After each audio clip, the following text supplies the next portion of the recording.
Good afternoon, ladies and gentlemen. So I'm very pleased to be here. My name's Jonathan Furner, and I am your host for this afternoon. Yes, thank you. Yeah. So why am I qualified for such a desirable position, you might ask yourself? Well, there's two reasons, actually. The first is, it's kind of lesser importance, is that I'm here to represent UCLA's Department of Information Studies, which is sponsoring this wonderful event in honour of Frances Clarke Sayers. And we'll hear a bit more about Frances Clarke Sayers in just a while. Now, I should admit that sometimes people don't know what I'm talking about when I say the Department of Information Studies. Yes, it is true. People don't really know exactly what happens there, and especially if you're from outside UCLA, you will be thinking this at this moment. So I feel like I need to give you the facts.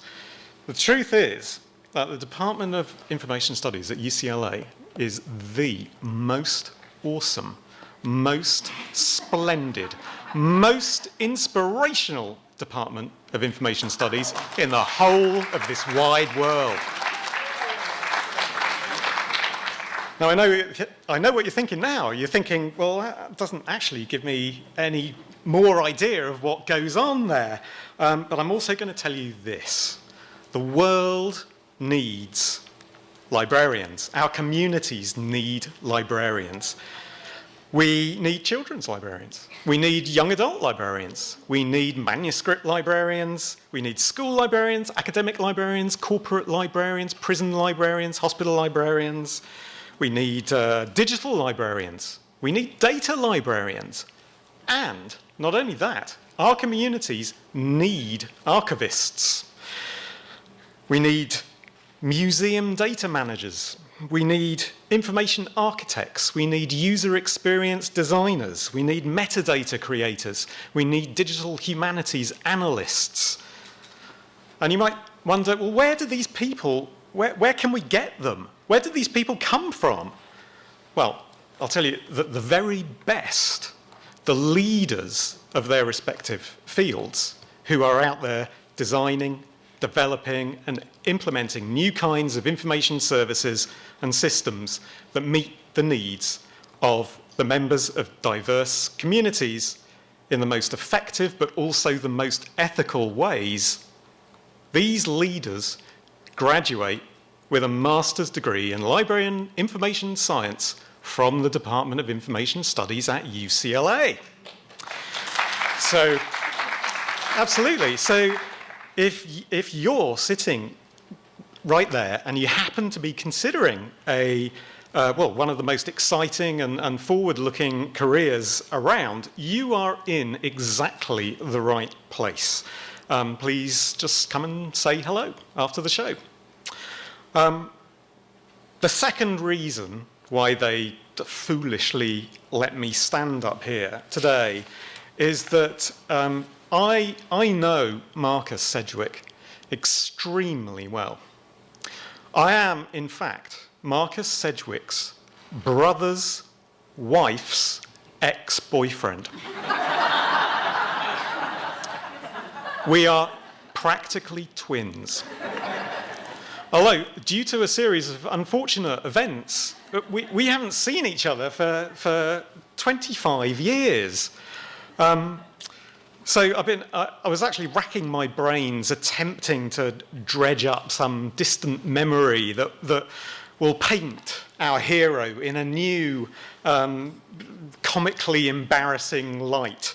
But to be honest, most of the time that I spent with Marcus was during my college years, and for some reason I don't seem to remember anything about those years. So this, I'm afraid, is the best I can do, and apologies in advance.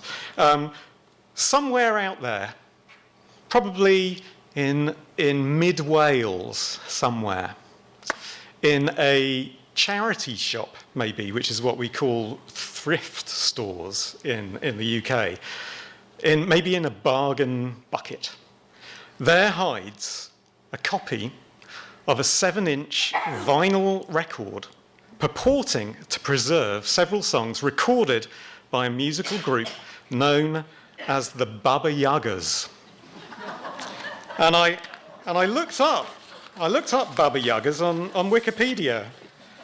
And it says, in Slavic folklore, Baba Yaga is a supernatural being or one of a trio of sisters of the same name who appears as a deformed and or ferocious-looking woman.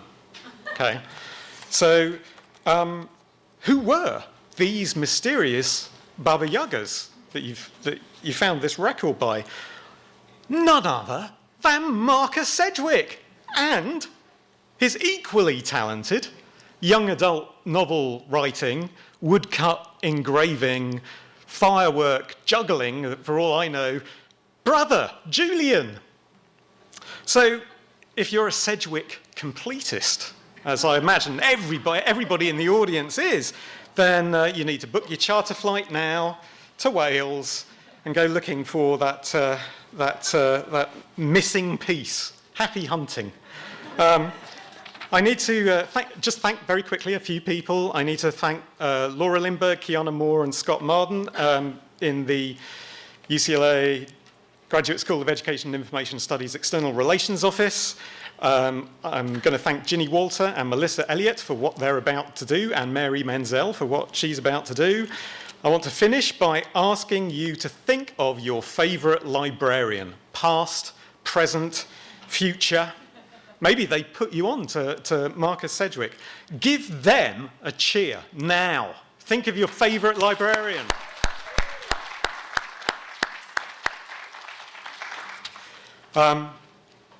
Welcome to UCLA. I'm very privileged to be on this stage.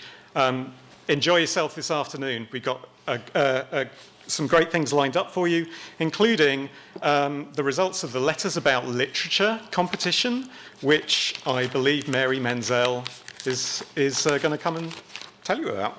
Okay, thank you.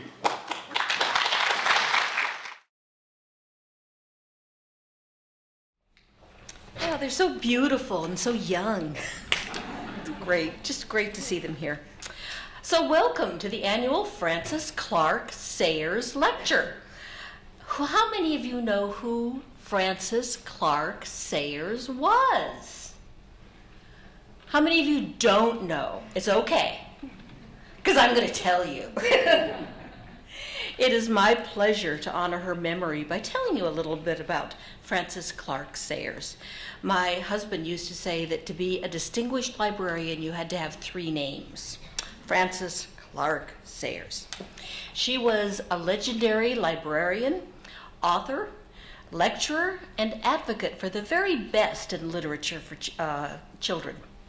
Although she retired from her position here at UCLA as a lecturer in what was then the Graduate School of Library Science in 1965, she was still fondly remembered when she died in 1989 at the age of 92. Why did she leave such indelible memories? She was a gifted speaker and storyteller, and many of us had the privilege of hearing her give new life to folk tales such as The Three Billy Goats Gruff, and to remind those of us who were children's librarians of the tremendous opportunity and obligation we had to lead children to the very best books. She called librarianship a magnificent profession, and once declared, "I hope for that day when we shall be called the belligerent profession, a profession that is informed, illuminated, radiated by a fierce and beautiful love of books, a love so overwhelming that it makes the culture of our time distinctive, individual, creative, and truly of the spirit." How could we not remember a woman who said such things? Her students remember how she infected them with her passions. A librarian at Los Angeles Public Library who worked in the school's administrative office while she was going to library school, as we called it in those days, told me that she would scoot her rolling typewriter chair down the hall and listen in to Frances Clarke Sayers lectures. Frances Clarke Sayers also had a gift for friendship. 3 of her dearest friends were among those who convinced the Information Studies Department, as we are now known, to honor her with this annual lecture. Paige Ackerman, Grace Waldrop, and Jean Waldrop raised the bulk of money that created the endowment in Sayers' name. And that endowment was all supported over the years by many smaller donations from people who were influenced by this remarkable woman. It is fitting that we have also been able to honor the young winners of the California Letters About Literature competition at this event. I think Frances would be delighted at their articulate expressions of the power of literature. Since 1994, we have been able to invite some of the most celebrated creators of books for children and teens to come to UCLA to give this annual lecture. You'll see a list of them in that program that you got as you walked in the door. It is our gift here at UCLA to the students, alumni, and members of the children's literature community, teachers, librarians, writers, illustrators, and readers. Thank you for joining us this year, and plan to come again next year.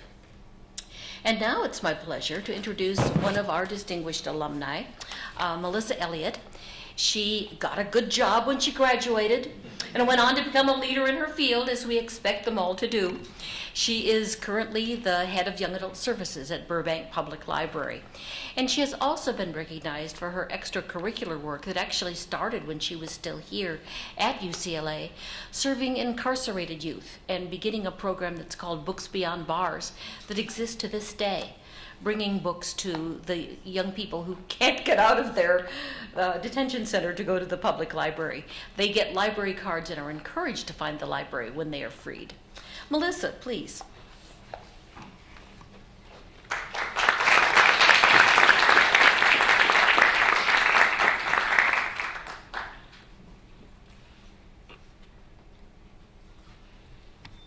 Thank you, Ginny. Well, first of all, I'm happy to say that our teen collection at Burbank prominently features the YA books of Marcus Sedgwick. Yes, the kissing up has begun. Everyone's always interested in the personal details of a writer, probably because many of them are an appropriately reclusive lot, only giving tantalizing hints about themselves, mostly through their choice of subject. Marcus Sedgwick is someone about whom I have been particularly curious because of the eclectic and electrifying nature of his writing, so it was a pleasure to research him for this introduction. He was born and raised in East Kent in England, which makes him a man of Kent as opposed to being a Kentish man, a distinction that comes to us from the conflict between the Saxons and the Jutes about 1,500 years ago. Since being a man of Kent is a high honor, while being a Kentish man designates him as only a very ordinary person, he was apparently born on the correct side of Kent. He now lives in a small village near Cambridge, where I presume he makes use of some of the best libraries in England for what must be copious amounts of research, and also spends time in a remote house in the French Alps. Before he became a writer, he was still immersed in the commerce of books. He worked for Heffer's Booksellers in Cambridge in their specialist children's shop, and then did a variety of jobs in publishing, the final one being UK sales manager for Walker Books, the parent company of Candlewick here. Since becoming a writer, he has served as the Bath Spa University's author-in-residence for 3 years, supporting the creative writing curriculum, and has also taught at writers' retreats at Arvon and at the National Writers' Centre of Wales, whose Welsh name I am unable to figure out how to pronounce. He used to do a few illustrations for his book and also played the drums from time to time in various bands, as we have heard. But he says that's all behind him now, and these days he writes, sleeps, and eats. Marcus's books have received a lot of attention and acclaim. There are more than 30 of them, and they have been shortlisted for more than 30 awards. His most notable prizes are the Prince Award for Midwinter Blood, the Book Trust Teenage Prize for My Sword Hand is Singing, and the Blue Peter Book Award, which is voted on by more than 200 children across the UK for the Raven Mysteries. As a YA librarian with 3 teen book clubs, I read a lot of YA books. Things I dislike about some of them: the ones that try to decide what teens will like and then only address that. Books that talk down to teens. Books that fall prey to the lure of formula. The best YA books are those whose situation, characters, and story catch the reader by surprise. The ones that entertain them but also intrigue and engage them. In other words, books that are not necessarily for a specific age of reader, but rather for a particular kind of reader. Marcus Sedgwick's are those sorts of books, the ones that I share with those who will treasure them for their differentness, and who will then find the next person in line who will be able to appreciate them. Reading his books is like being part of a delicious secret dynasty. He is an appropriate writer to appear in honor of Frances Clarke Sayers. Marcus Sedgwick is not a writer who rests on his laurels. He is a risk-taker who seems to discover a fascination and then find a way to encapsulate that in a novel. He jumps from century to century, from country to country, and creates protagonists both childish and mature. His subject matter is always fresh, and he is seemingly unafraid to tackle any genre, from horror to historical fiction to poetry. I'm amazed by his versatility and beguiled by his artistry. The emotions he evokes are powerful ones: uneasiness verging on despair in The Foreshadowing, a simultaneous sense of wonder and inevitability in Midwinter Blood, a creeping sense of horror in White Crow and Revolver, and a senseless and charming optimism in She Is Not Invisible. I'd like to give a favorite example of the subtle brilliance of his artistry from that last book.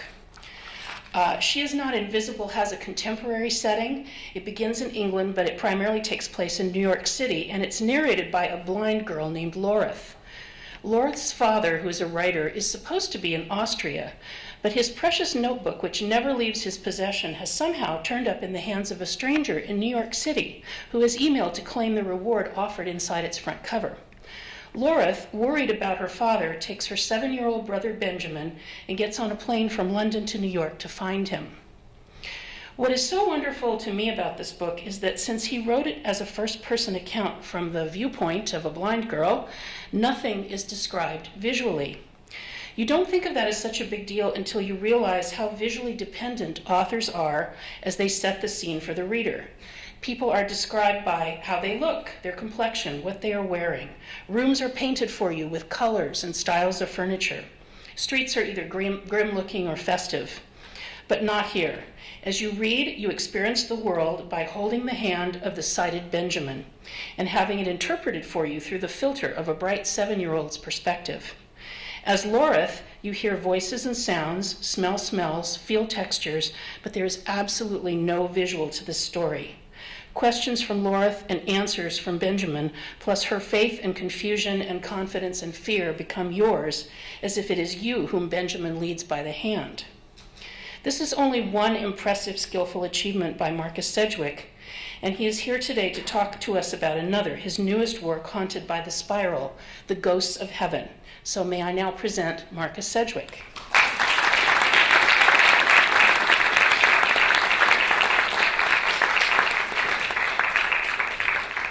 Thank you very much. Thank you, Melissa.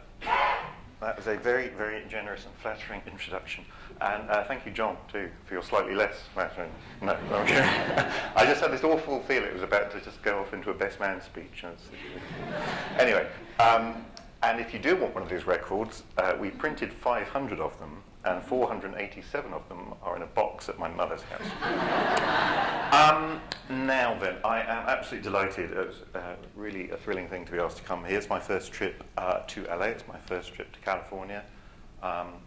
And so I'm very, very honoured and flattered to be here. I'm going to propose to speak to you for about 40-45 minutes, and then I'm going to hope to take some questions from you, which means I am aiming to at least provoke you slightly into asking me some questions towards the end, but we'll see how that goes. And I'm just going to use my phone to keep an eye on the time as we go. So, first of all, the other thing I wanted to say is I apologise for I always think it's a kind of slightly lazy and disrespectful thing when an author or a speaker sits to address an audience. I prefer to stand to give you that respect. Unfortunately, I have a condition that means I can't stand for very long. It's called laziness. So here we go. And this presentation is called Wide Horizons, as you see. And where's Mary gone? Where's she gone? Oh, yes, I liked what you said. We'll be coming back to that later on. So I noticed, I'm a kind of speaker. I always like to do what I'm told. And I noticed in the program it said that I would speak about both Midwinter Blood and The Ghosts of Heaven. So I should mention at least Midwinter Blood. Fine. And then I'm actually going to speak to you about my new book here, The Ghosts of Heaven. And to make some sense of it, I think I need to tell you a little bit about what it is about. Actually, there is one connection between, so if you start feeling sick, I apologise. There is one connection between the two books. When I wrote Midwinter Blood, the reason is, if you're not familiar with the book, it's what we pretentiously call a portmanteau novel. That means it's made up of 7 short stories that will connect to make one larger novel. And I was interested to see if you could write a book like that, 7 short stories, but link them in such a way that it did feel like the experience of reading a proper book, a whole book. And I did that for a number of reasons.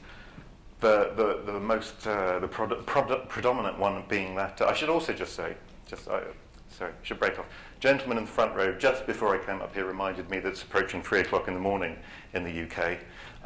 So if I seem to be slightly spaced out, that's why. Midwinter Blood, 7 stories, but the main reason that I wrote it in that way was that I was very, very late for a deadline. And I know that I write short stories very quickly. It meant I could produce a whole novel very, very quickly. Anyway, that seemed to work. It seemed to feel like reading a whole the experience of reading a whole book, not just a series of 7 random stories. With The Ghosts of Heaven, I've tried to push things even further. So this is a book that is 4 parts. It's like 4 novellas, really. And I'll tell you very quickly about each of those 4 parts. The first part of the book is set in prehistory. I've been very vague about exactly when and where it is, but in my mind it's kind of the Neolithic period, and it's set in France. It could be anywhere, to be honest. These are some rock carvings from Africa, but in my mind it's kind of set in France for reasons that I'll come back to in a little while. And these rock carvings, you know, I say this is Africa, but you can find these kind of carvings across the world. Many, many different cultures, many, many different places. And in this part of the story, it focuses on a teenage girl, and she is on the verge. She's about to make the connection between a written mark and the spoken word. And when she does that, of course, she will have effectively invented writing. But she's not quite there. She's just kind of on the cusp of that moment. The second part of the book, sorry about that, the second part of the book takes place in England in the 18th century, at the very, very end of our witch craze. The witch hunts in Britain happened predominantly in the 17th century, and by the 18th century they're pretty much dying out. But there were a few sporadic last incidents. And the reason there's a noose there, everyone, I think, well, not everyone, a lot of people, when they hear about the witch trials, you think of witches being burnt, but witches generally weren't burnt. I believe they weren't burnt in the Salem witch trials here in the States. And we didn't burn any witches in England. They were burnt in Scotland and they were burnt in Europe, but in England we hanged them. So this is a story that takes place in a very kind of claustrophobic valley in the Yorkshire Dales, very beautiful but sometimes very bleak place. And it's about a girl and her mother who are both accused of being witches. The third part of the book takes place in what we would now call a psychiatric hospital, but at the time were called insane asylums. And it takes place in the 1920s at an insane asylum on Long Island, New York. And this came about because I think it was 2 summers ago or 3 summers ago, my partner and I were exploring Long Island, a place called Kings Park, which is a very large park. And we came across a deserted building with chain link fencing around it and ivy growing all over it and broken windows and graffiti up it. 13 stories high, this building, absolutely enormous. And upon investigation, we discovered that this was a derelict insane asylum that had been closed for about 20 years now. We managed to get inside the building. I want to point out, because there are some young people in the audience today, that we did not break any laws. We did not break any laws because there were no signs saying, do not trespass. And furthermore, because we did not break anything to get inside. But we found a hole in the fence, and we found the back door had been kicked off. So in we went, and we explored this place. And that then led to, I kind of got obsessed. One of the things about writers is they get obsessed about things. You can only write a book if you get obsessed about a subject. And that led to a kind of year's obsession with the deserted insane asylums of the United States of America, and we visited some on the East Coast, some on the West Coast. And I came across a whole series of these hospitals that were created and built by a man called Dr. Thomas Kirkbride, who was really ahead of his time. So this is the Victorian era I'm talking about here. And he had a new theory about how we should, our provision for the mentally ill could be radically improved by the very building itself in which the patients were living. So he designed these new buildings that were very light and airy. They had much more space than previous establishments. He considered that they were like small communities in their own right. So they would have farms and orchards and gardens and metal shops and wood shops, so that the patients would be involved as much as possible in a society and still feel that they were part of a community.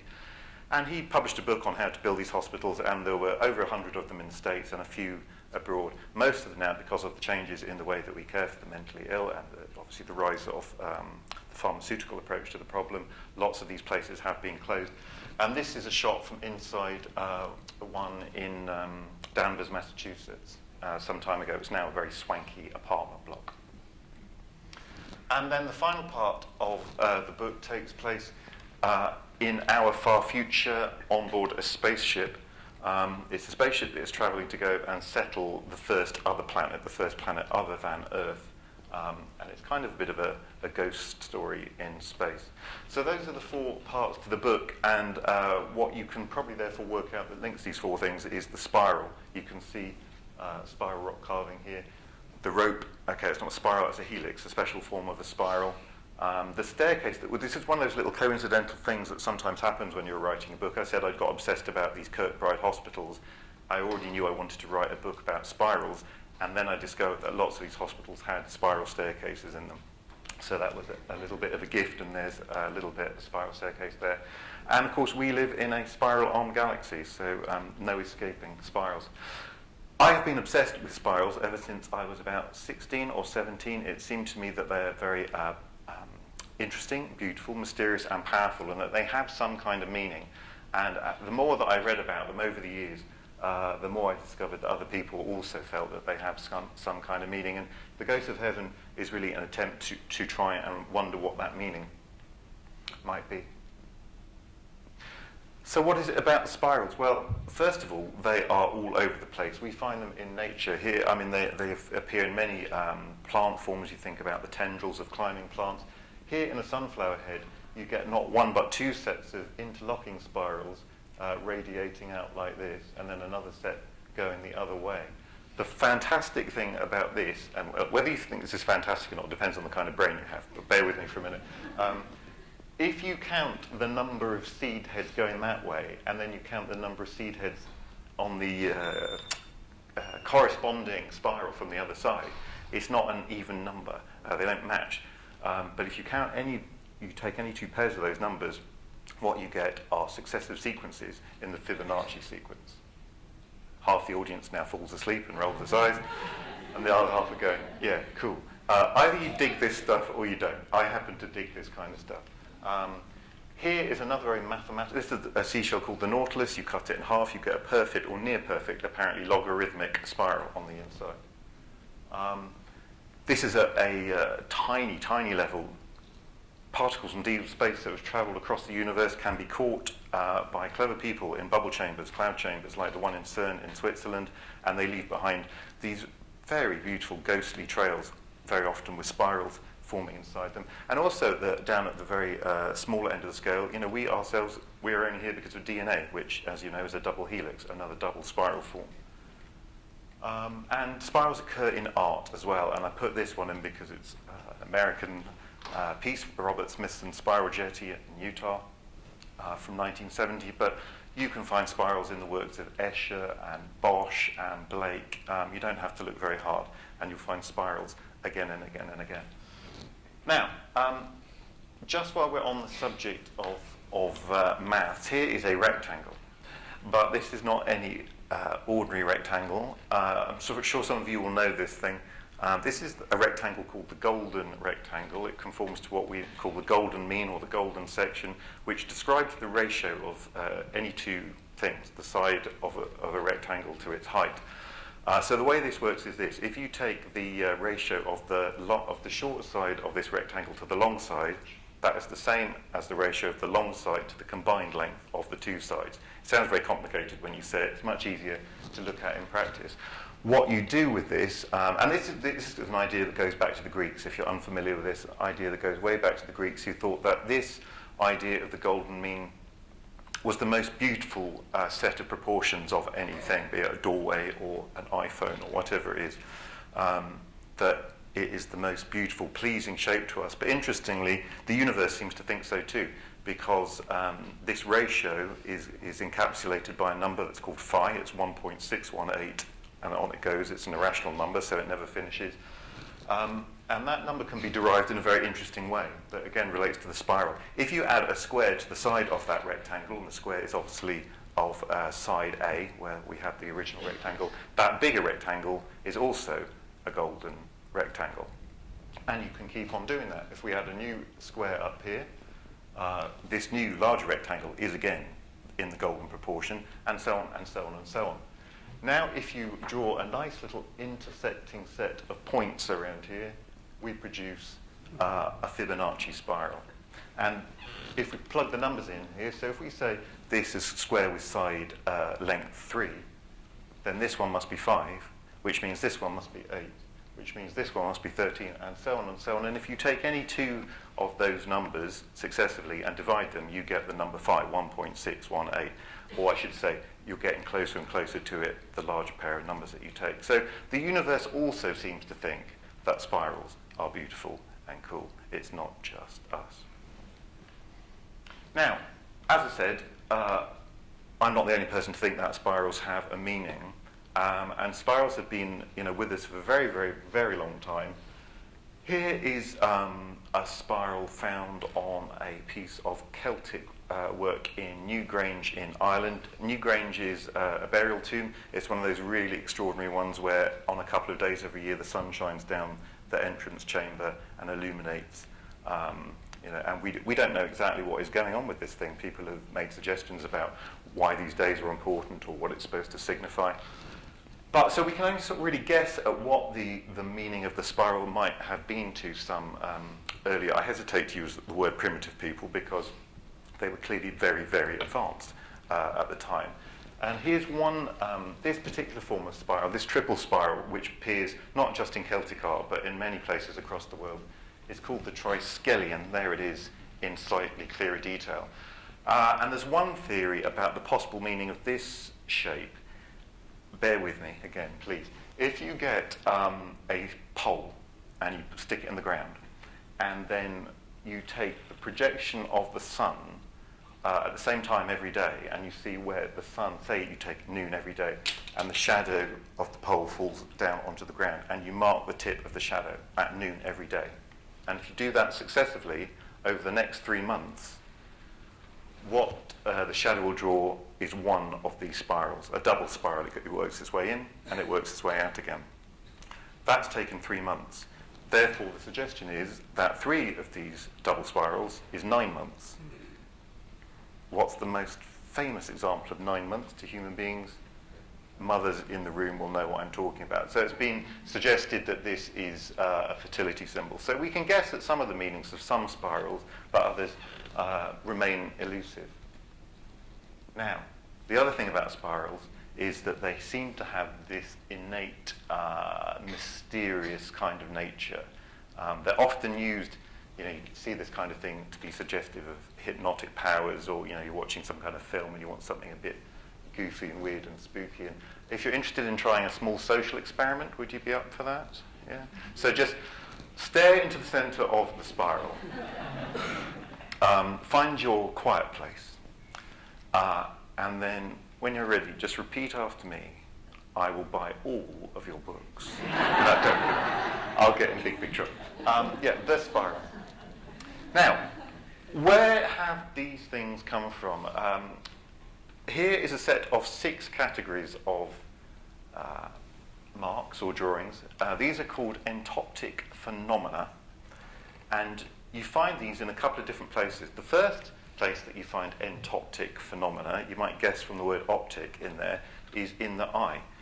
if the eye is deprived of light, you're in a completely dark surroundings. As actually my partner and I, you were kindly talking about She Is Not Invisible with Lorith, my blind protagonist. And part of the research I did for that was a long thing. But one thing we did in London, and I don't know if you have them here, in London there's a restaurant called Don Le Noir, which is a completely pitch black restaurant. Very strange, because it's not just a bit dark, you cannot see your hand in front of your nose. Anyway, if your eye is completely deprived of light for long enough, it will start, the retina starts to kind of randomly, or the optic nerve, I should say, starts to randomly produce visual stimuli, because it just can't cope with the fact that it doesn't want an absence of something to interpret. And these shapes that you see fall into these 6 categories, and you'll notice, for my purposes here at the end, is the spiral. Now, the other place that you find entoptic phenomena is in prehistoric cave art. Prehistoric cave art has also been categorized into these 6 groups of these different kind of classifications, if you like, of markings. And so the suggestion is that perhaps some of the inspiration for these early markings on cave walls came from this phenomenon of what happens when the eye is deprived from light. The other name for this thing is called the prisoner's cinema, this thing of seeing something from nothing. So, and I say I was very happy to find the spiral in there. And I said earlier, I'd mention why I chose France. As we were hearing about, John was talking about my brother and I, and we used to go a lot to the Dordogne region of France, which is sort of down towards the south, where there are a lot of the very best examples of prehistoric cave art. Some of them you can't visit. This is Lascaux, which up until recently was probably the most famous of them all. There's a replica that you can visit, but many of them you can walk into the actual cave and see these pieces of art that are, we're not exactly how sure, but 20,000, 40,000, some people say 80,000 years old. Some of the ones in South Africa are believed to be up to 100,000 years old, which is quite mind-blowing. And so that kind of stuck with me, I think, this experience of going to these very dark spaces and coming across the amazing paintings that are still there. And so I think I chose France for that reason. And as I said, this first part of the book is about a teenage girl who is on the verge of inventing writing, or what will become writing at least. And this one here, this is actually in Argentina. These are... This is a place called the Cave of the Hands, imaginative title, in Argentina. Now, why did I choose a teenage girl as my protagonist for this part of the book? Now, I think a lot of people would assume, well, you're writing a novel for teenagers, therefore you need to have a teenage protagonist in it, and that absolutely wasn't the reason. I'm going to try and explain why I chose a teenage protagonist now.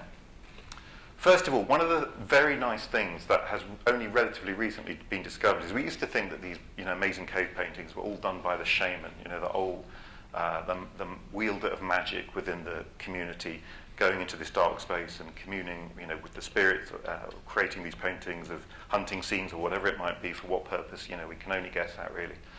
But prints like this, handprints like this, and these are in Argentina, there are many in Spain, there are some in Asia, they're all across the world, have shown us that many of the people making this art were not just the men, but also the women and also the young people in their communities.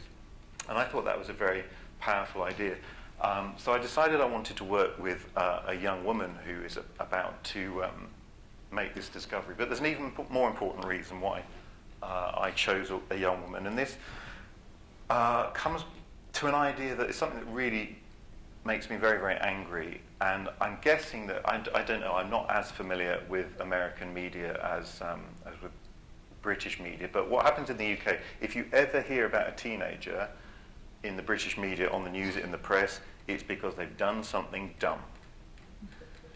It's because they've got pregnant underage, or they've done drugs in the park, or they've mugged an old granny, you name it. And this doesn't just extend through, like the TV news. Even on our TV shows, they go out. There's a couple of series of TV programs. There's one called Educating Essex, and another one called Educating Yorkshire, which send cameras into schools and film teenagers behaving in the absolute worst possible way. And they edit these programs down to just make teenagers look as bad as they possibly can, because that is the message that we like to take home about young people. I don't know if it's the same in the States, but this is very much how it is in Britain. As I said a moment ago, we now know that a lot of this prehistoric cave art was made by young people, and this kind of prejudice about young people even extends into academia. I'll come back to this in a minute. This prejudice about young people here. So this is from 2006, and this Professor Guthrie here had just published this paper to say, okay, so lots of this cave art was made by young people, but it's not art, it's just graffiti. It's just teenagers, it's them writing on the bathroom wall. Because a lot of the cave art is, to be direct about it, is of sexual things, genitalia, breasts, that kind of stuff. And this guy's saying, well, it's just a typical teenager drawing naughty pictures on the bathroom wall. Here, this is even better. Cave paintings, graffiti by prehistoric yobs. Brilliant. And this is from the Independent, which, if you know anything about British newspapers, is supposed to be a better newspaper. But this is the kind of attitude. Now, this really kind of bugs me, because for one thing, there's a really kind of modern interpretation going on here. I think we probably all agree that, I don't know, 10, 20,000 years ago when we were talking about, we were probably a lot less prudish about sexual matters than we are now, which is very largely a Victorian notion that we're still living with. For a primitive society, the methods of reproduction and the way that those things occur and birth are just, I'm guessing it was just much more natural. There was no sniggering about this stuff, around the back of the bike sheds.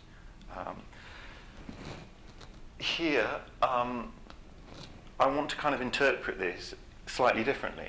One of the developments of the last 10, 15 years, perhaps, through the advances in brain imagery, through MRI scanners and so forth, is that we can now understand much more about the brain than we could, and a lot of scientists are working on the functioning of the teenage brain. And there have been many books published, and here's a couple of papers I'm going to show you on people who are explaining why teenagers are the way they are. So all those things that might drive you crazy as a parent, the fact that they sleep really late, and they do things that horrify you, they take risks, they experiment, they're rebellious.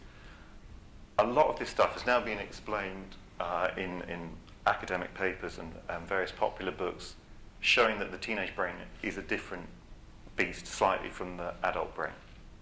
Now, again, this kind of bias persists. Here's an article, Adolescent Risk-Taking, Impulsivity, Brain Development, Implications for Prevention. And of course, I'm not suggesting that we should let our young people just run around the streets and do whatever the hell they like, but equally, I think it is helpful to understand what is going on here a little bit.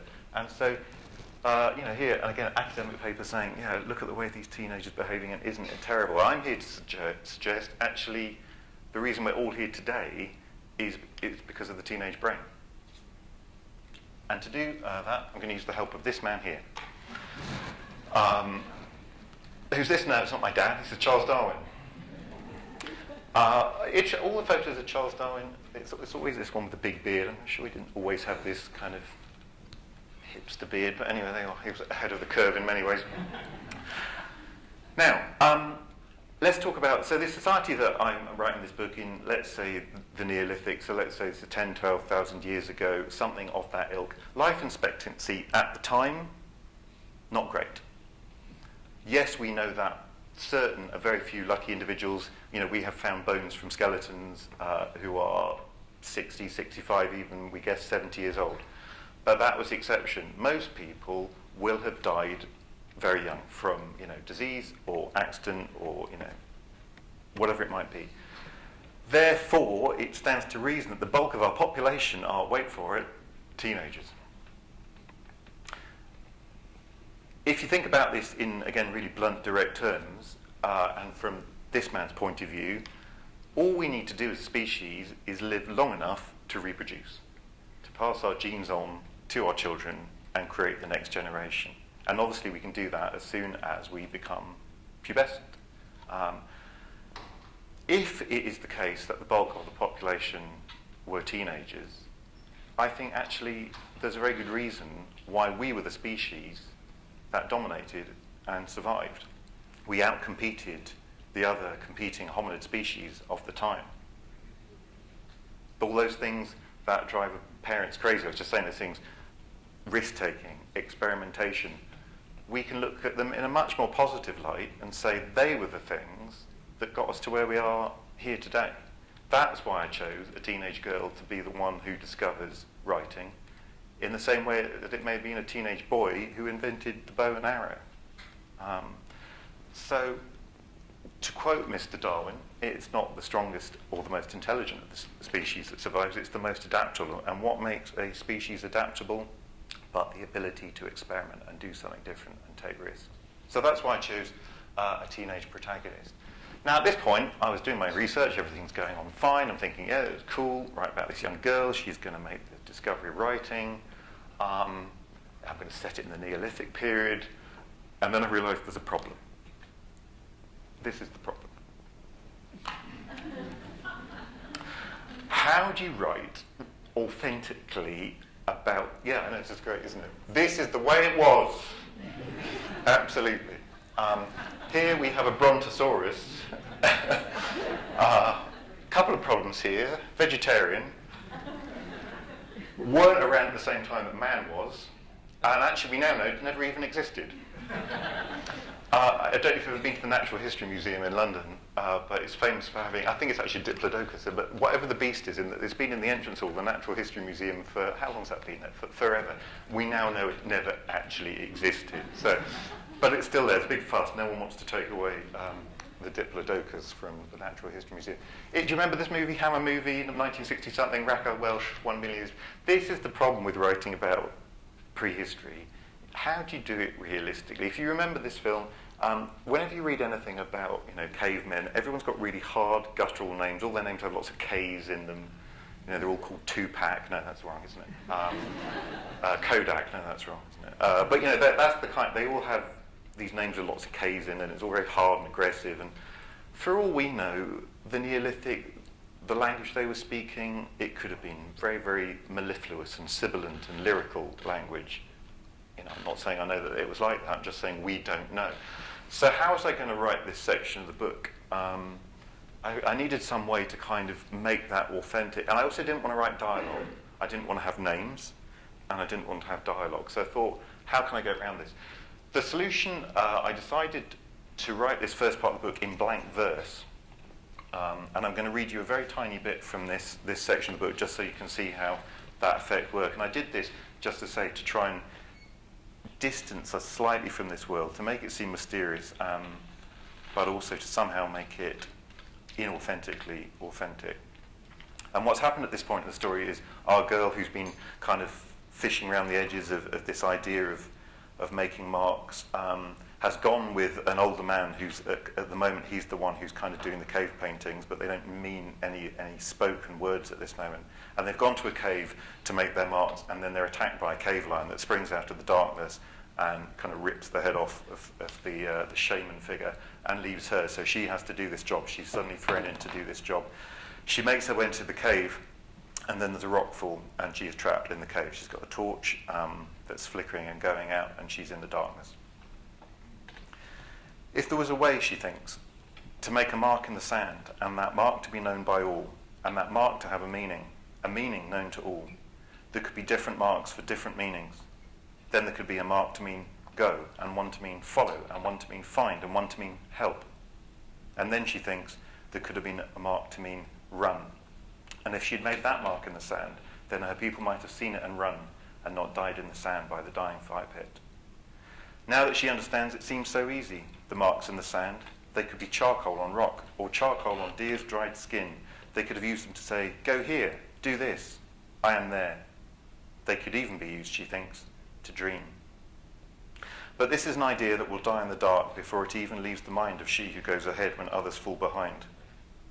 She who goes ahead when others fall behind moves on through the bone, the black marrow of the earth, towards the end. She reaches it just before her torch fails for good, and there, high on a wall, she sees the uttermost secret of the innermost cave. This is the divine heart, soul, fountain face, where the blinding light takes us and saves us all, and upon it a final mark, giant and high, black on the moon milk. She stands and stares, trying to understand it, the turning circle, the circling line that never meets its end, the ever-widening line, round and round. Then the light is gone. The last beat of the flame flutters out and is gone. She sits down, places the torch on the ground, stares into the blackness. Slowly, she thinks, I will die slowly, in this time where space does not move, in this space where time does not move. She does not fear, she does not cry out. She thinks only one thing. If I could do it again, I know what mark I would make in my hand. I know that now. And as she stares, her eyes show her things that are not really there. Lights flicker and fizz across her mind as her eyes try to see where there is nothing to be seen, here in the space where time does not move. Bright colours flicker and fizz, lines, dots, crosses, hatches, and spirals. Spirals like the one that hangs above her head, invisible. Now, here is nowhere, the nowhere where she lies in the dark. And here, though she is in the place where time does not move, her life moves regardless. So then it is time for her to go ahead, through the gate, and into the void that lies beyond. She goes. So that's an example of how I tried to use this kind of verse to try and make something realistic out of something that I think would be impossible to make realistic. Now, if this story about someone going into a dark space and facing a monster, in her case she goes into a cave and meets a cave lion, this is sounding a bit familiar. Well, as we know, many, many stories are very, very similar. And here is another example of that same idea. This is Theseus fighting the Minotaur.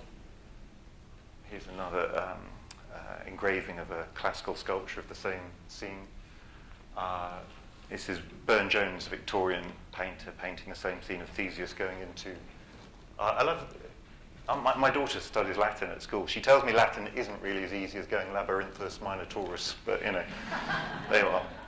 Seems to work. So, anyway, and this is a very, very old story, and I'm fascinated by the oldest stories that we have, because to mention Charles Darwin again, I think there must be a like natural selection of stories. A story like this that we reckon is 4,000 or 5,000 years old, to survive to the modern day, and any child in a primary school can tell you this story, is an extraordinary thing. How does a story survive that long?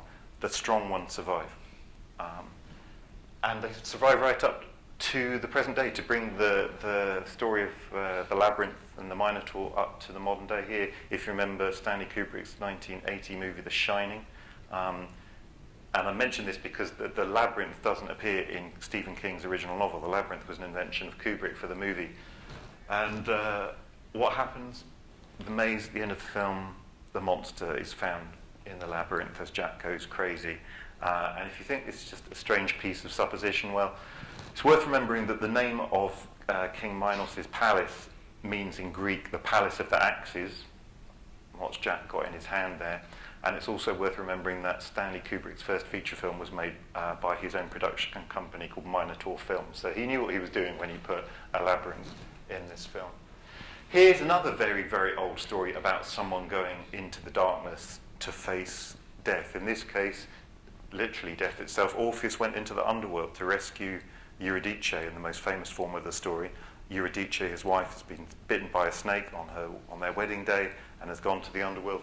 And here, Orpheus goes down, he charms hell itself with his beautiful music and convinces Hades to let him take Eurydice out again. Of course, you remember the story, Hades agrees only on the proviso that Orpheus will not look back, and if he does, he will lose his wife again. And here, as they come out, Eurydice looking down rather warily at the snakes, because that's what sent her down there in the first place.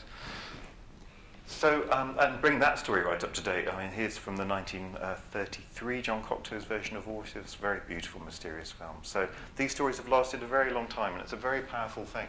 And so this idea about going into a dark space, I figure this must be one of the very first stories that we ever told each other around that fire pit in Neolithic times.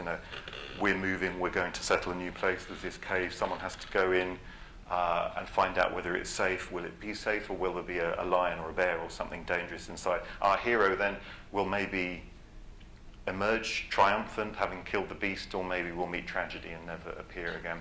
And they say that the Greeks had a word for everything, and they had a word for this too. It's called katabasis, the journey into the underworld, the journey into darkness to face something.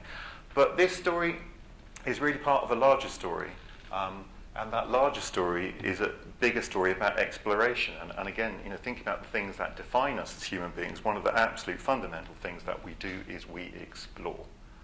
We just can't stop ourselves from doing it on all levels, all the time.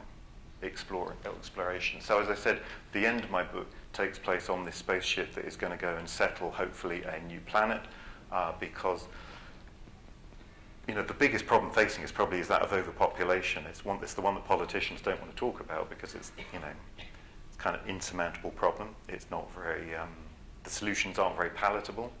We've been some of those places in the 20th century history, and they don't go very well. And eventually, we have to assume that we may have to go and settle somewhere else. However, at this point, I was getting ready to write my book, and I was thinking, hang on a minute, I've got a story that takes place in prehistory, and I've got a story that takes place on a spaceship in the far future. I've got myself a little bit of a problem. And I realized that kind of, probably unconsciously or subconsciously, I had been influenced by 2001. It's one of my absolute favourite films. And I thought, well, what can I do? I was freaked out for a little bit. If you haven't seen 2001, I urge you to see it. But just to remind you, that first sequence of the movie, 30 minutes or so of dialogue, free action set, in his case 4 million years ago, with this very early hominid ape species. And then the thing called the Sentinel arrives one day. And the Sentinel imparts something. We're led to believe it imparts something to the ape men, and what it imparts is the first use of a tool. Now, I already started to see some parallels. I've got this spiral, and the spiral is telling something to my Neolithic girl, and here Kubrick had the Sentinel imparting something to the species. And in his case, as I say, it's the use of a tool, and there's that absolutely electrifying but somehow chilling sequence with the Richard Strauss music booming out again as this ape picks up a bone and just starts playing with it, and then he breaks a skull with it and he starts smashing it, and what that gives them is dominance over the other species that are struggling to get water from the watering hole they've been fighting over earlier in the movie. So Kubrick's suggestion here is a rather pessimistic one, to be honest. What he's saying is the first tool was a weapon. Which is rather bleak, perhaps realistic, depending on your point of view, thing to suggest. And that's why everyone knows this famous match cut, as the ape then finishing that sequence, throws the bone up into the air, and it spins and turns into this satellite. Now, what many people don't know is that if you read the screenplay of 2001, that satellite is actually a weapon. It's a weapons station. So what Kubrick is suggesting there is, our first tool was a weapon, and now look how far we've come, and we're still no further ahead. The ending of 2001, I think, becomes much more optimistic, but at this stage, rather bleak. So I was facing this dilemma, thinking, oh, well, now what do I do? Shall I just rip off Stanley Kubrick? And I spoke to a friend of mine who said, Marcus, there's two ways of looking at this. You can either call it ripping him off, or you can call it paying homage. So that's the option I took. And for that reason, I kind of decided to flag up some things in the book. So our astronaut, who is the protagonist on this ship flying to settle a new planet, his name is Keir Bowman, which the Kubrick fans out there all know is a composite of the actor's name and the character's name from 2001. So I just wanted to say, yes, I know I'm ripping off someone very famous. I think at this stage, we should just watch 30 seconds or so.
there's 25 minutes of that, so maybe a good idea to stop before Mesmerised. I wanted to just show a little clip of that because I first saw this film. My dad was an educationalist. He was principal of an adult education school in England. But he did lots of things on the side. And one of the things he did on the side was he ran Foreign Film Club every Saturday at his centre. And sometimes he'd take my brother and me along. And we would see all sorts of films that were too old for us. And this was one of those films. I was 8 years old when I saw this. I can remember it vividly now. I'm not pretending to you that I understood it, but who can say that the first time they say 2001? But I am saying to you that I think it kind of opened my mind a little bit at that point and it showed me that, I knew something grand was going on here. That sequence, long, again, wordless sequence there, 2001 is 2 3/4 hours long and there's less than 45 minutes of dialogue in the whole film. It's been called a silent movie in the modern era. But I'm showing you, I wanted to just show you a little clip of that, something I'm going to refer to in a little while. You might have already recognised this background that's been floating around behind my presentation, and this thing here is not the sun. This is actually the centre of Hal's robot eye, Hal the robot who goes mental and tries to kill everyone on board the spaceship. And I wanted to just mention this very briefly, because one of the things I love about this, but this is something that I think stands for all good storytelling and good writing, is this. Kubrick is really, really economical. He does an awful lot with very, very little. And an example of that, if you recall the sequence in 2001, when Frank has gone out to try and do the spacewalk, Hal has cut his line and murdered him and his body has tumbled off into space. Dave goes out in his rescue pod to try and bring back Frank's body, and then as he's doing that, Hal locks all the doors, locks the pod bay doors, and then Dave is trying to get back into the spaceship, and as he's doing that, Hal then murders the 3 other astronauts who are in hypersleep, in cryogenic preservation. That sequence, I think, is one of the most terrifying and powerful sequences of horror in cinema, and it's done with almost nothing. You get, staring at that eye, you get some strange breathy hissing, which was Kubrick just kind of pretending to be Dave Bowman into a microphone. You get the life support trail of the 3 astronauts slowly all flatlining, and that's it. And it's absolutely terrifying. And here I think Kubrick worked very much like one of my other favourite directors, Alfred Hitchcock, who said explicitly that the era that Hitchcock was working in, he said, he was restricted from the things he could show anyway, but it was very much his belief if you're trying to scare people, it's much better to make the viewer, or in my case the reader, do the work with their own imagination. He said anything that a viewer can imagine is going to be way scary than anything I can show on screen. Sadly now we're in an era where censorship has changed, and so in horror films, for example, we can show absolutely anything we like, and yet the effect, I think, is infinitely less powerful. I'm now going to show you the shower scene from Psycho. So I know there are some young people in the room. If you want your young people not to see this, then I leave that up to you. Here we go.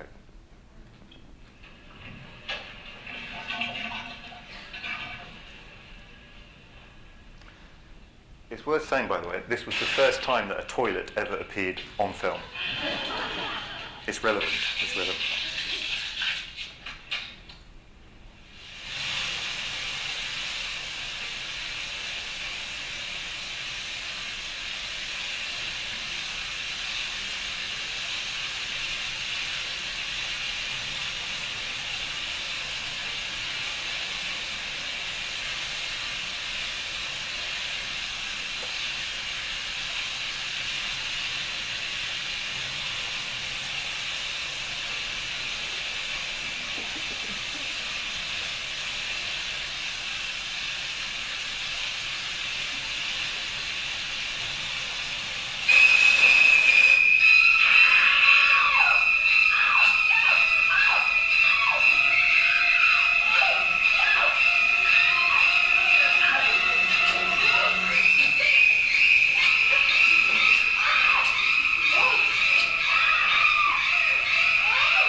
that plays out, I'll just start talking over the top.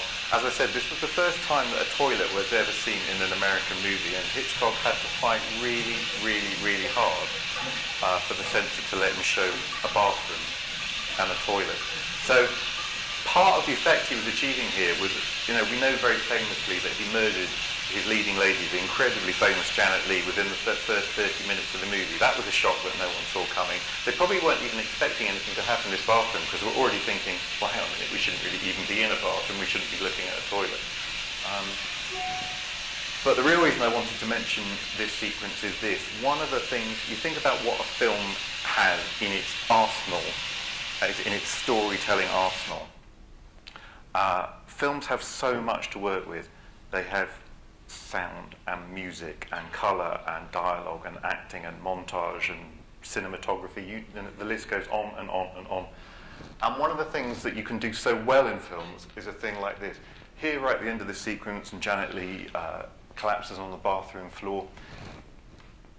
Drop of water on her face, coming out of the corner of her eye from the shower. But what does that remind us of? A tear. And even if you haven't made that connection consciously, your unconscious mind, is going to think there is a tear and it looks like she's crying, she's sad about her own death. That's one of those wonderful things you can do, symbolism that works so well in film. It's very, very hard to do that stuff in books. And one of the things I think we have to remember as writers all the time is filmmakers have this long, long list of things they can work with, and they're wonderful. And writers, we have 26 letters of the alphabet. It's really important that you remember that as a writer, and you don't try and write a novel as if you're writing a screenplay. And this is something Melissa kind of mentioned, that I teach creative writing quite a bit. It's a problem that I see quite a lot, is people writing their novel as if they're already writing their screenplay.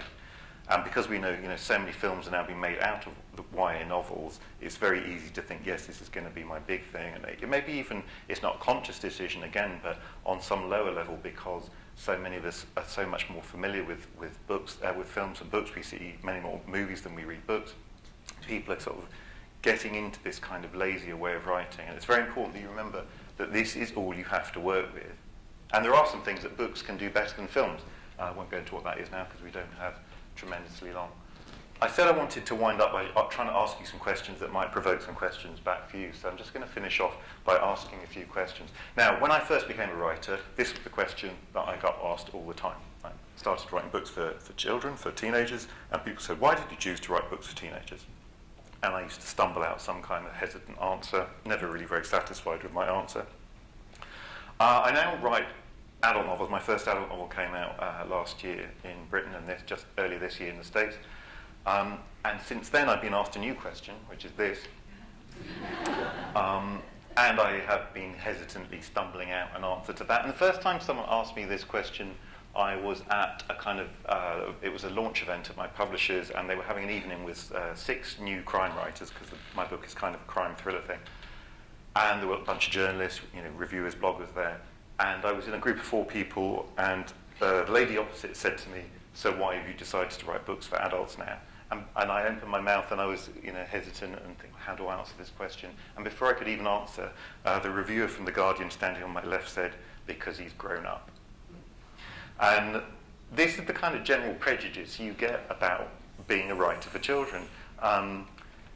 I've lived with it all my life. J.K. Rowling, God bless her, has made our situation slightly better because, the richest author on the planet writes children's books, and that's made a lot of people in the adult world take us a little bit more seriously. But that prejudice is still there, even to the extent where a couple of weeks ago my agent sent me a proposal.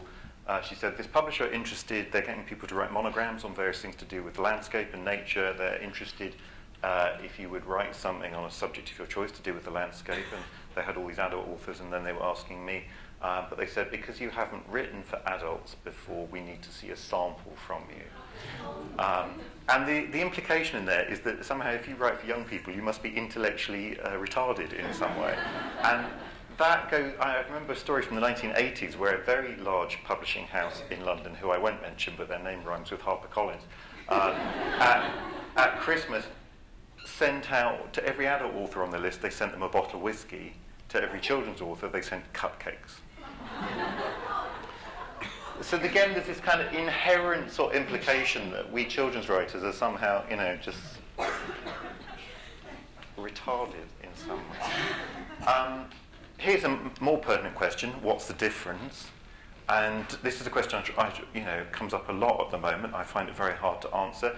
My first adult novel, which I say came out earlier this year, I would say actually on the face of it, it's a simpler book than The Ghost of Heaven. Structurally, it's a simple linear revenge narrative. It's very, very straightforward. Ghost of Heaven is an infinitely more complicated book. So what makes this one a teenage book and that one an adult book? Meg Rossoff, I'm sure lots of you know Meg Rossoff books. I was on a stage with her a while ago and someone asked her this question, what is a YA novel? And she said a YA novel is about the question, who am I? Who will I be? It's that point in your life when you are setting out on your adult life, and that's a really pertinent thing. Who am I? Who will I be? And I thought that's very true. It's not maybe applicable to every single YA novel, but that's not a bad place to start. And I thought if that's true, then adult novels are a bit about the question, who was I, and where did it all go wrong? And I'm saying that in an only half-joking sense, because certainly the adult novel I published is very much about someone looking back on their life, where did it all go wrong?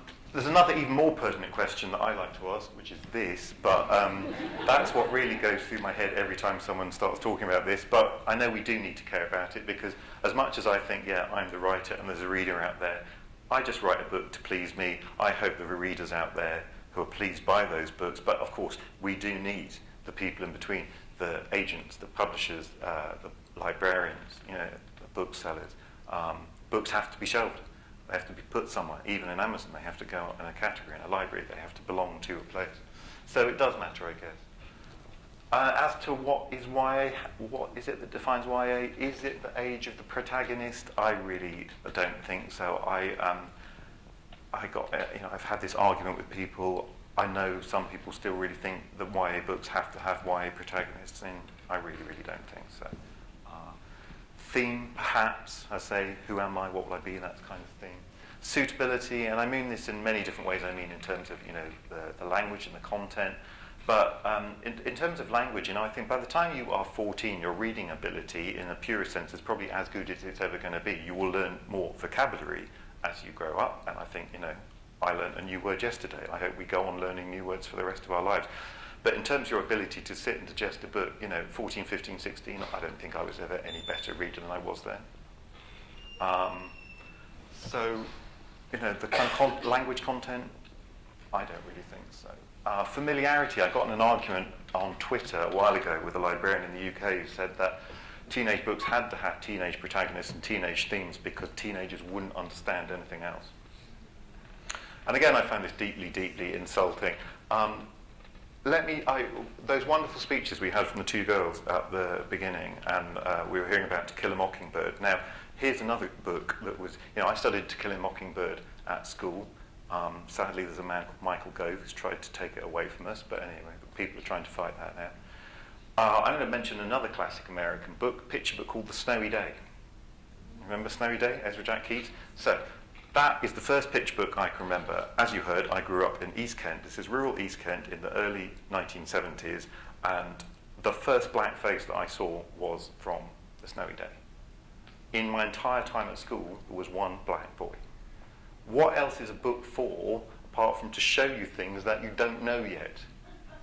So when people say a teenager can't understand a book because it's outside their realm of experience, it drives me absolutely crazy. The one thing I do know is that YA is not a genre, or it shouldn't be. And to help me argue that point, I've invited along America's most famous family. I'm sure lots of you know this episode, but here's a little clip of what's called The Book Job.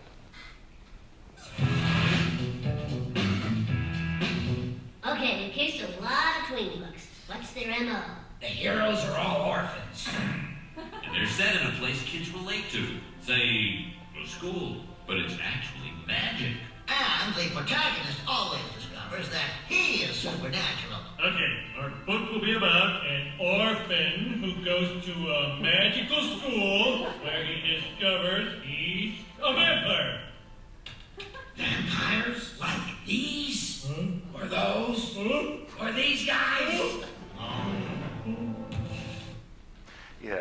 although, and it's a wonderful episode, it makes the point very clearly, and they're joking about it, but about 2 months ago I heard through a friend of a friend that one of the publishing houses, I'm not going to mention this time, one of the children's publishing houses with a strong teenage list, there's an editor there who has an Excel spreadsheet that she applies to submitted YA novels, and she ticks boxes to see whether it fits the criteria of what a YA novel should be.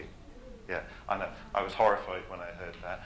YA isn't a genre. At the absolute most, all YA is a very rough way of saying these books may be books that people of this age will find interesting. And even that, I find extraordinarily limiting.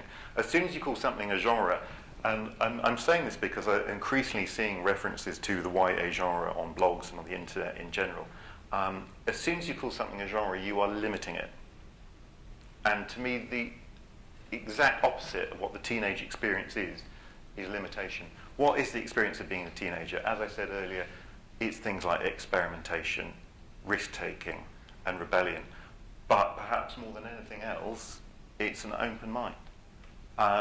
Again, I think very often I come across certain adults in the book world who have a really, really limited notion. It's as if they were never a teenager themselves and they've forgotten what it was like. And this is really especially worrying when those people happen to be publishers of books for young people. If you think about it, logically, the most open-minded you will ever be is the moment you emerge from your mother's birth canal. From that point on, the world starts impinging on you, you start, things affect you, you start forming. But we know the way that babies develop, and the amount of development and learning that they're doing in those early months of life is extraordinary.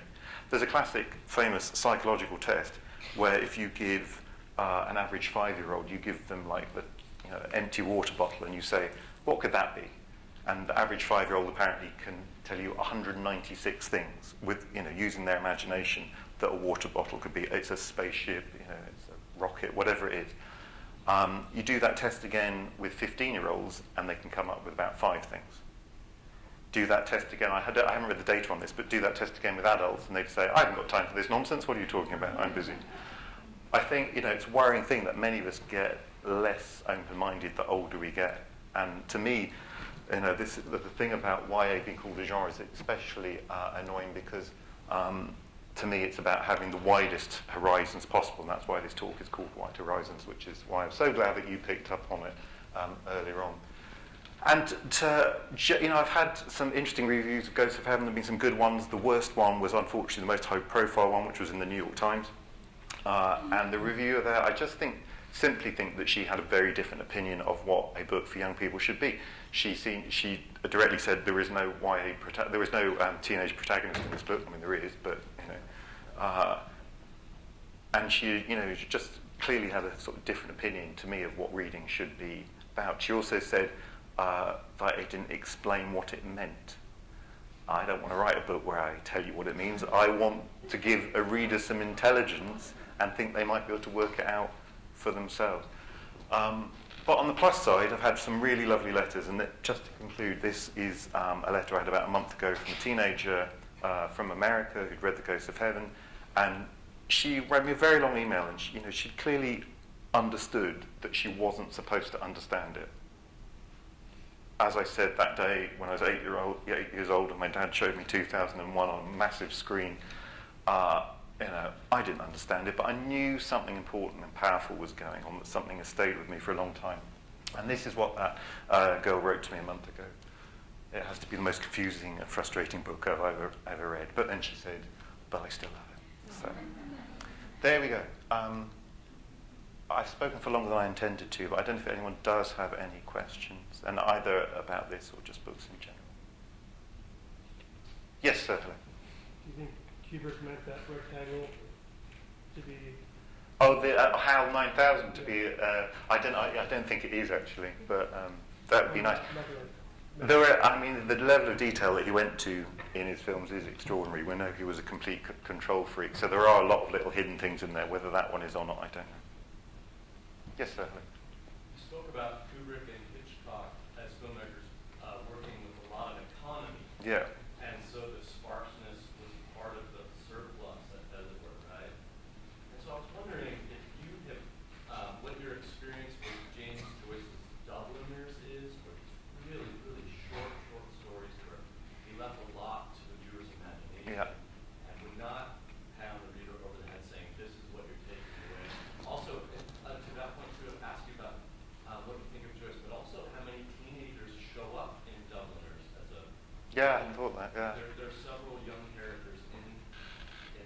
Yeah, no, you're absolutely right, and I think this is true with Joyce, but true of all good writing and good filmmaking. You know, Kubrick said, as soon as you tell someone what something means, it doesn't mean anything anymore. And that isn't just a clever play on words, it really is true, because to really understand something, you have to have that moment yourself, you know, where you, oh, I get it now. And I think the same goes for Joyce and for good writing in general. That I say, to me, the art of being a good writer is to give your readers some intelligence and let them do half the work. It also makes your life much easier if you let your reader do half the work, but it also means that I think books can ultimately be more powerful than movies. Because in movies, generally, we get shown everything much, much more. And in books, you have to use your imagination to complete the room that you're in, the character that you're with. And that's why I think those of us who are book lovers and really fall in love with a book, when you finish a book that has really, really touched you, it's the most powerful of all artistic experiences you can have. And that's why we talk about... I know we need to stop, sorry. I know, I am finishing. You use the expression, I'm just going to go upstairs and I'm going to read my book. You don't say, I'm just going to go upstairs and watch my movie. You know, why do we use that phrase, my book? You didn't write it, but you did write it because you did half the work. So, this is going to be a really unpopular decision, I know, but there is going to be a book signing outside now. If we stop, I'm really sorry. I could listen to you for hours. I'm sure everybody will agree here. We've had quite enough. But Thank you so much.